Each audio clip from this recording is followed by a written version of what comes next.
Welcome back to It's All Clutter. I'm Jesmarcy, and this is my weekly podcast all about clutter, home organization.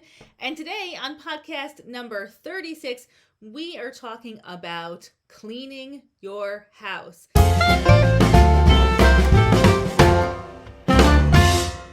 So this podcast comes to you by popular request. I've had a lot of people ask me lately to talk about how to clean your house. And I am super excited to share with you my thoughts about household cleaning and also a whole bunch of things that I do, some tips and some tricks that make cleaning my house easier and hopefully will work for you too. Let's start by talking about the relationship between decluttering, home organization, and household cleaning. Decluttering means that you are living within the storage space that you have. Home organization means that all like items are stored together, and it's really, really, really easy to know where everything lives and to put it away. So it's like super simple to put stuff away. You don't have to move things out of the way. You don't have to open up lids. You just can easily put stuff away. We tend to think of cleaning our homes as a huge burden, and a lot of the times that's because we have clutter and we're not well organized. When we get rid of clutter and our homes are organized, cleaning is so simple. When we get rid of clutter and our homes are organized, cleaning is so simple. So if you're struggling with cleaning, I want you to start by asking yourself, is it difficult to put things away? Is it unclear where things go? When you're cleaning your house, you shouldn't have to exert any brain power trying to figure out how to put things away, where to put things away, or what to do with stuff. That's not part of cleaning. Cleaning is cleaning, right? Putting stuff away, that's decluttering and organization. If it's difficult to figure out where things go or to actually put stuff away, then I would urge you to get into Clutter Boot Camp, where you can learn exactly how to declutter and organize your house. So if you're struggling with that, then the issue is not cleaning, it's decluttering and organizing. So get into Clutter Boot Camp. But if you're just looking for tips and tricks about how to actually clean your house once it's decluttered and organized, stick around, because that's what I'm diving into right now. I want you to think about household cleaning in terms of spaces and tasks. So the different spaces in your house, I tend to group them up into what I call zones. So I have 3 zones in my house, and this is going to be obviously different for you, but I want you to think about your zones. My zone 1, your zone 1, is the area of the house that gets the most wear and tear, the most use. For me, that's my kitchen, living room, and eating nook that I have. It's like the main part of our house. That's my zone 1. It's basically like one giant room. There's also a bathroom and a pantry in there, and it just gets a lot of use. My zone 2 is our upstairs, our bedrooms. There's 3 bedrooms and 2 bathrooms upstairs. That's my zone 2. That gets the next highest amount of use, but it does not get the wear and tear that my zone 1 gets. My zone 3 is the third area of my house, which is the guest room, this office, and our formal dining room. It doesn't get that much use, and it doesn't get that much wear and tear. So actually, I use my office all the time, but there's just not a lot of wear and tear in that area. So zone 1 is definitely a priority focus for cleaning. Zone 2 comes next, and then zone 3 is at the bottom of the list, right? So if I only have a short amount of time and I need to deep clean an area, I'm going to focus all of my energy on zone 1. So that's how you break out your spaces and think about them when it comes to cleaning. The tasks that need to get done can be broken down into daily tasks, which I like to call routine, or tasks that have to happen every so often, which I like to think of more as a ritual. So we have routine tasks, they could be daily or weekly, and then ritual tasks, which I try and build a ritual around the experience. I've learned, and it's been reinforced over and over, my attitude matters when it comes to cleaning my house. If I have a bad attitude, it's going to be a bad experience for me. And I can't expect my kids to have a good attitude if they're seeing me complaining and having a poor attitude about cleaning. So I've really had to adjust the way that I approach this. And part of that adjustment has been looking at these bigger tasks or these less frequent tasks as more of a ritual. So if there's a rainy day on the calendar coming up and I know that I have to do a deep clean of a certain area of the house, I try and create a really good experience around that. I put on music, maybe I'll bake cookies. I do something to try and create more of a positive experience, make it a ritual in our life instead of a burden. And that's made a huge difference in my ability to get through the task with a good attitude. So I actually kind of look forward to it now. And it also helps my kids to see that this is just a part of life. And we're going to have a good attitude as we go into this. You have a choice always. You can choose to look at something as a burden and have a bad attitude. And then guess what? Your experience is not going to be so good. Or you can choose to kind of think about it a different way. And this is a choice that you have to make. It's a choice that I've had to make. Believe me, I have had to make this choice. This does not come natural to me. So you're going to look at your tasks that need to be done in your whole house, in each area, in each zone, and you're going to think of them either as habit, something that you just do every single day, like brushing your teeth, or you're going to think of them so as routine, right? Or ritual, routine or ritual. Sometimes there's a task that could be either routine or it could be ritual. Laundry is a really good example of this. You could do your laundry every single day, like a routine, or you can choose to do it once a week and create more of a ritualistic experience around it. Put on a show, really dive into the laundry and make it a positive experience for yourself where you can sit and relax, fold laundry, get it put away.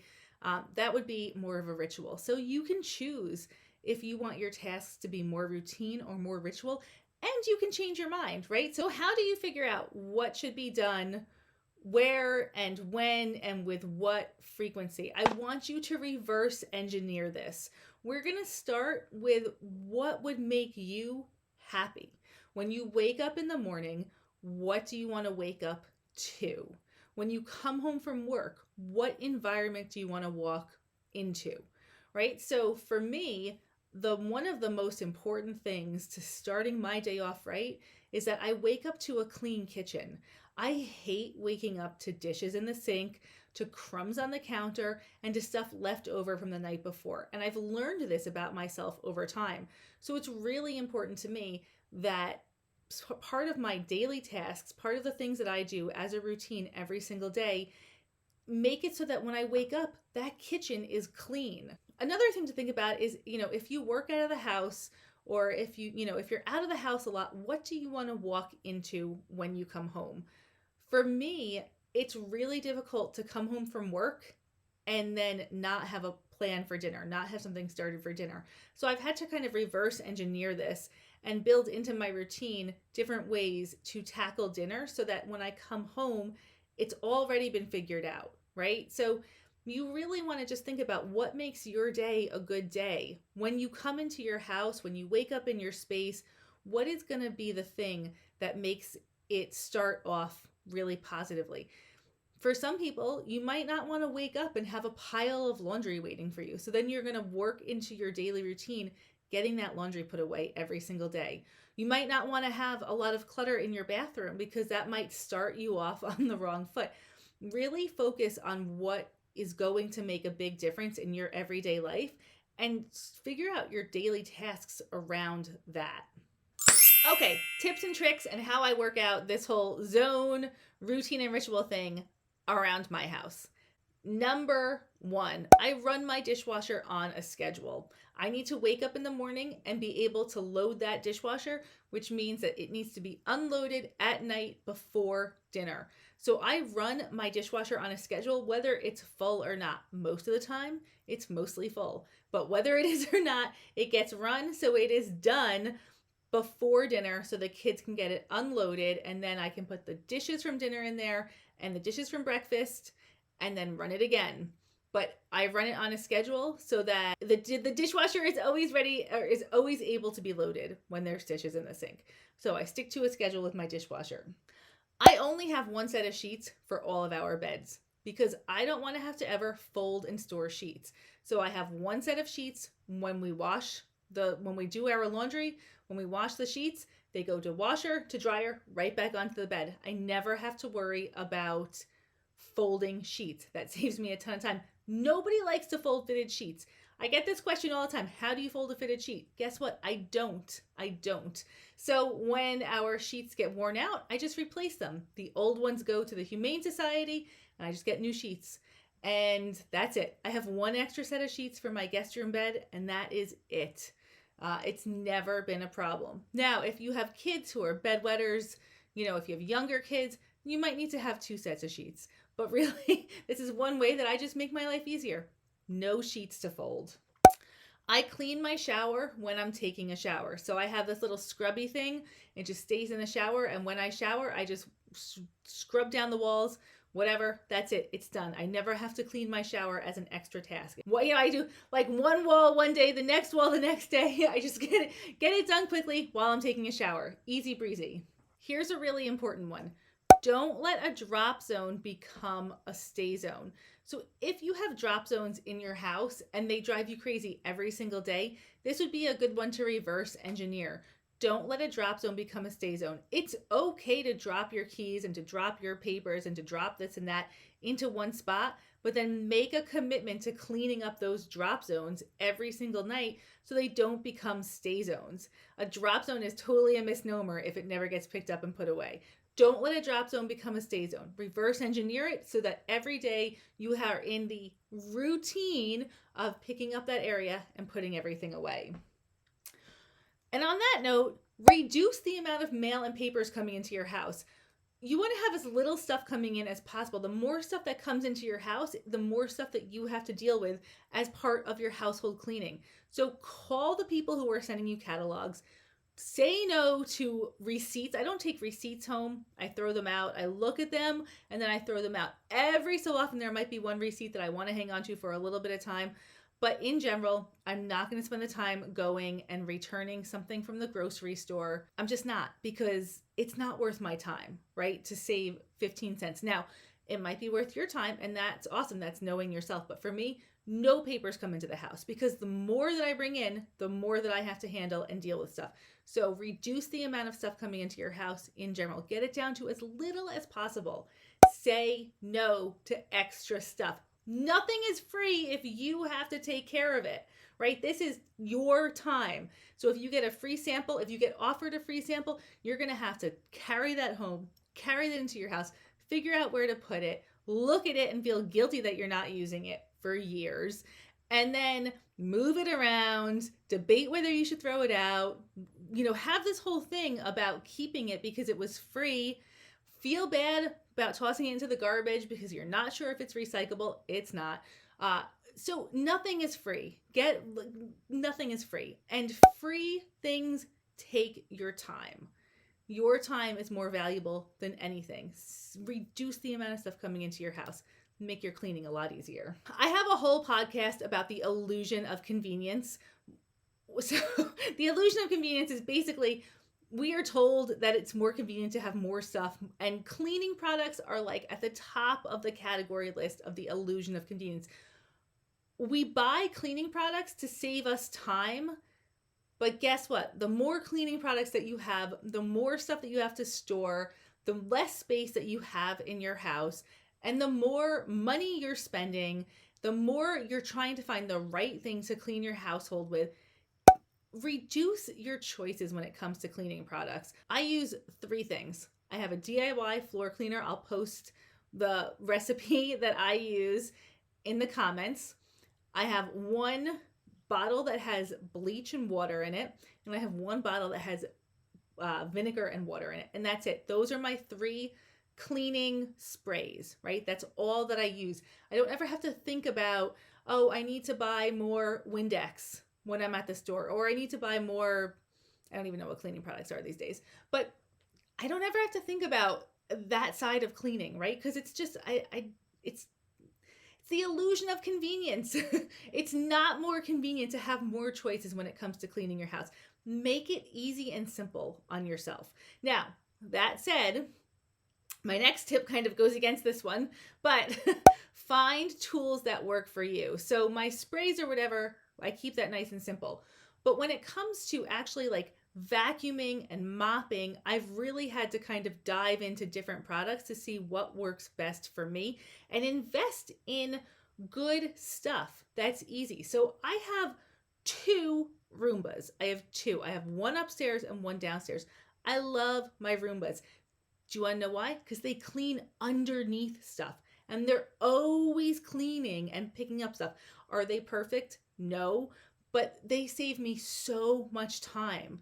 And did I mention they clean underneath stuff? They go underneath all of my dressers, all of my beds, all of my couches, all of my furniture.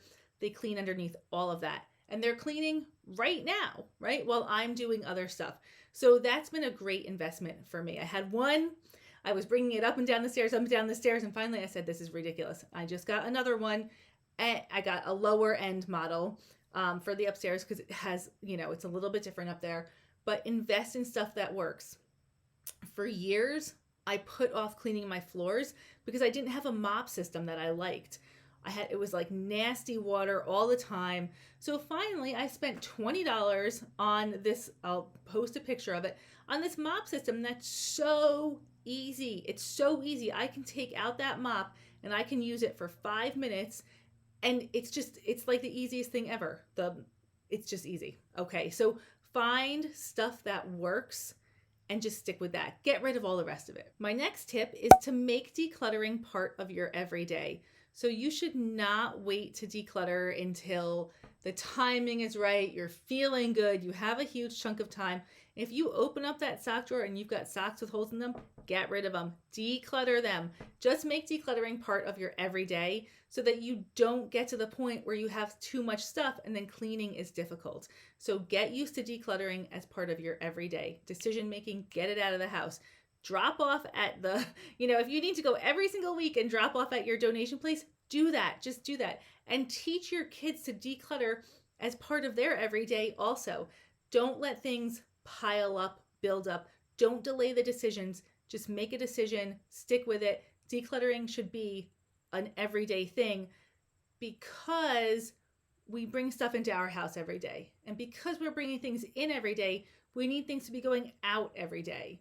So you have clutter because you have more stuff coming in than you have going out. So you got to make that flow, make it flow. Make sure you have good flow in your house. Decluttering should be something that you do every single day. Always have an open washer. This is really critical to emergency spills and just disasters that happen. The way that I do my laundry, every morning I wake up at 6:30, I get up, whatever, I toss on a load of laundry. At 7:15, 45 minutes later, I move that load into the dryer. Now, I only do my laundry, my husband's laundry, and then I do some towels and sheets. My kids do their own laundry. They do their own towels and their own sheets. They don't have to do it every day. I don't have to do it every day, but every day I make sure there's a load of laundry going through, and then the washer is open at 7:15 every morning. The laundry gets put away in the evening. It's usually just one small load of laundry, so it's not that big of a deal. Maybe 2 small loads of laundry at most. But my washer is always open and free and ready for whatever life throws at me today. If I have to clean up a spill, whatever. The washer is open and ready for that. So that makes a huge difference in my everyday cleaning. Have a plan for your boxes. So if you're getting deliveries frequently, have a plan to deal with those boxes. 1 in, 1 out no longer applies, right? Because it's rarely the case that we're bringing one thing in. Usually, whatever you're bringing into your house comes with tons of packaging. So it's like 5 things in at one time.